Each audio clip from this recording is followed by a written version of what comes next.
Hi friends, welcome. ఈరోజు మన recipe chicken pickle. అందరూ చికెన్ పికిల్ ఏదో చేసుకోవడం చాలా కష్టం అని చెప్పేసి కొనుక్కొని తింటున్నారు కదా. ఒకసారి ఈ వీడియో చూసి ట్రై చేయండి. సింపుల్గా మీరు ఇంట్లోనే చేసుకోవచ్చు. దీనికోసం నేను ఇక్కడ కేజీ చికెన్ తీసుకున్నాను. ఇలా కన్నాలుగా ఉన్న గిన్నె ఉంటుంది కదా, దానిలో వేసుకొని చికెన్ని ఒక హాఫ్ అన్ అవర్ అలా వదిలేయండి. అప్పుడు వాటర్ ఏమైనా ఉన్నా కూడా పూర్తిగా డ్రై అయిపోతుంది.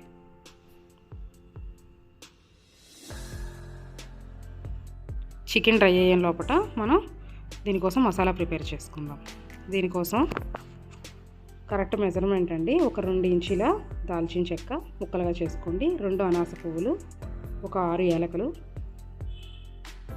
2 బ్లాక్ ఇలాచి, 2 మరాఠీ మొగ్గ, చిన్న మరాఠీ మొగ్గ వేసుకుంటే సరిపోతుంది, ఒక 6-7 లవంగాలు వేసుకొని వేపుకోండి. ఇవి కొంచెం వేగిన తర్వాత 2 టేబుల్ స్పూన్ల ధనియాలు, 1 టేబుల్ స్పూన్ జీలకర్ర, 1 టేబుల్ స్పూన్ ఆవాలు,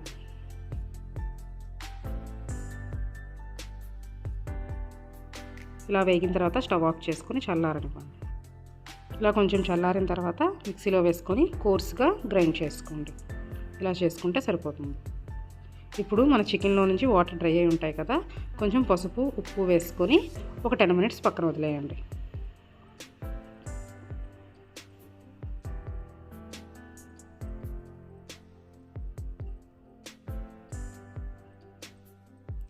10 మినిట్స్ తర్వాత పొయ్యి మీద కడాయి పెట్టుకొని చికెన్ దానిలో వేసుకోండి.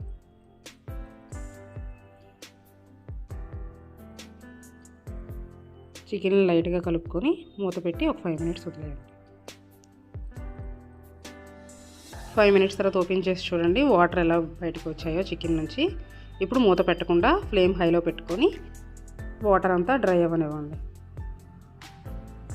ఇలా ఒక 10 మినిట్స్కి వాటర్ అంతా డ్రై అయిపోతుంది. అప్పుడు చికెన్ తీసి పక్కన పెట్టుకోండి. ఒక కడాయిలో 400 ml ఆయిల్ తీసుకొని వేడెక్కనివ్వండి. 1 కేజీ చికెన్కి 400 ml ఆయిల్ కరెక్ట్ మెజర్మెంట్ అండి. ఆయిల్ ఇలా కాకిన తర్వాత చికెన్ వేసుకోండి.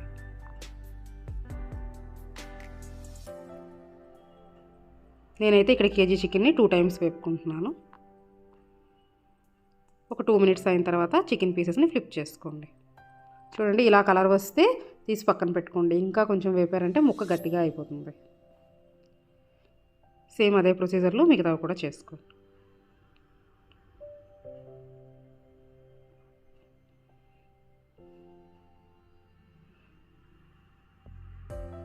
చూడండి వేగిపోయాయి కదా, తీసి పక్కన పెట్టుకోండి.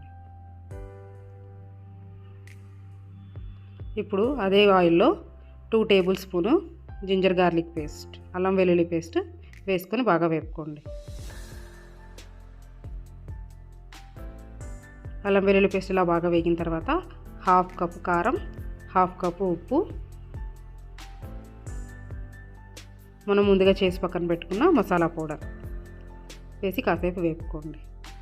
నేనైతే కేజీ చికెన్కి కరెక్ట్ మెజర్మెంట్ చెప్తున్నానండి. మీరు కొంచెం ఉప్పు కారాలు తగ్గించుకోవాలంటే తగ్గించుకోండి. ఇలా వేగిన తర్వాత వేపు పక్కన పెట్టుకున్న చికెన్ వేసుకోండి.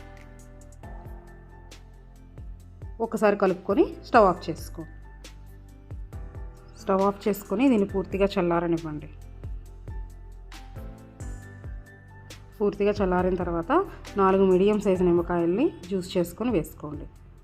ఒకసారి కలుపుకుంటే మనకు చికెన్ పికిల్ రెడీ అయిపోయినట్టు. ఒక రోజంతా వదిలేసి నెక్స్ట్ డే తినండి. ముక్కలన్నీ ఊరి చాలా బాగుంటుంది. వీడియో నచ్చితే లైక్ చేసుకోండి. Please subscribe.